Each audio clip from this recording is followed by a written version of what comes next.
Hi, my name's Raina, and this is my speech called The Era of Change. My general purpose of this speech is to just add to people's cultural knowledge, and specifically, I would like to address three main points that have impacted Indigenous peoples ever since European settlers arrived on the Eastern Coast. Kill the Indian in him, save the man. That is a pretty powerful quote. That was quoted by Richard Henry Pratt, the first founder of the Native American boarding schools. He quoted that in the late 1800s, and while he denounced racial segregation, he really tried to entirely wipe out Native American history and culture by forced assimilation. According to the Library of Congress, there was a low estimate of 900,000 inhabitants, and then a higher estimate up to 18 million inhabitants when the European explorers arrived.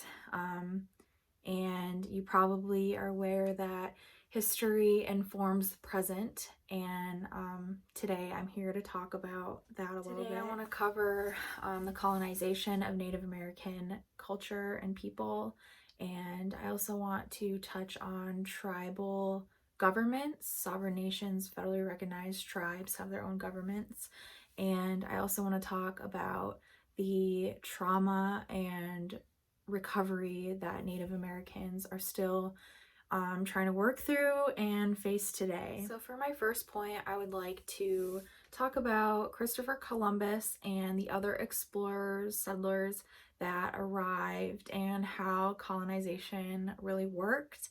First and foremost, Christopher Columbus did not discover America. Native Americans were already living there, and even before Christopher, there have been documents about previous explorers arriving there. So he did not discover America, and it's actually pretty crazy because even in schools today, that is what is being taught to our future generations, our youth, and even a quick Google search says that he did too, and that's just not accurate, which is, it can be upsetting. So Christopher Columbus and his other settlers with him, the explorers, they arrived and they brought so many awful things with them. The Native Americans never dealt with diseases like they brought. They had brought the flu, mumps, measles, scarlet fever, everything, and introduced them into alcohol and things of that nature that they just had not experienced or been involved with at all before they came.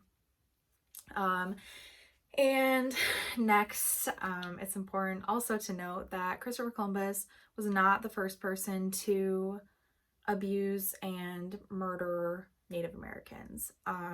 There were plenty of people before him that would arrive and go wherever, and they would take Native Americans as servants and slaves. So that's also another important part, that he is not the only person who's done this, which is, I think, another thing that kind of people think right away. But so secondly, I would like to talk about how tribal, federally recognized tribes are sovereign nations operating with their own form of government within the United States. So first off, we need to talk about treaties. And treaty sounds like an old word that has no meaning, but it's really a form of the government binding themselves to this treaty. They're not able to break it. So the Native Americans work with the federal government, and they basically allow them to have their own form of government. So due to all of the trickery and lies and everything that they had taken away from natives in the first place, they work with the Native American tribal governments, providing healthcare, funding, education, and it's really great. Last point, I would like to talk about the trauma and the recovery that Native American peoples deal with even today. It seems like long ago, but it really is not that long ago. In 1830, we even have, the new president doing the Indian Removal Act. There's massacre after massacre. And then we have the Carlisle Indian boarding school, which is in the late 1800s, which that was the first boarding school that Richard Henry Pratt founded. And they really just, they were trying to erase the culture and the history, but they were trying hard, man. They would give all of the children new names, new clothing, new haircuts. They would have them, get into a religion, just crazy things, just not really treating them how they should be treated in the first place, let alone making them change literally everything about them. So that was pretty traumatic experience, and while it does seem long ago, it's actually only one generation ago in my family. So my grandparents were in boarding schools, and it's pretty crazy. So while he did try, and among other people, try doing these boarding schools and killing the Indian in him and saving the man, it didn't work. So now I think more than ever is an important time to talk about cultural, knowledge. And, some people don't know. Really, Native Americans have been dealing with trying to recover for years, hundreds of years now.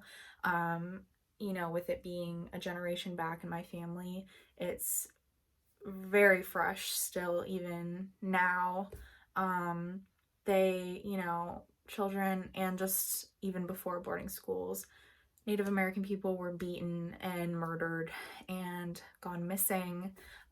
There's still cases coming up of, children's bodies being found from boarding schools, buried in the ground. Just really heartbreaking things. So, according to the National Congress of American Indians, there are 573 federally recognized tribes in the United States right now. So we are still here, and it's a very powerful thing to know that Native American people have overcome and are in the process of overcoming something so disturbing and upsetting. It definitely affects generations after. And while history does inform the future, it takes committed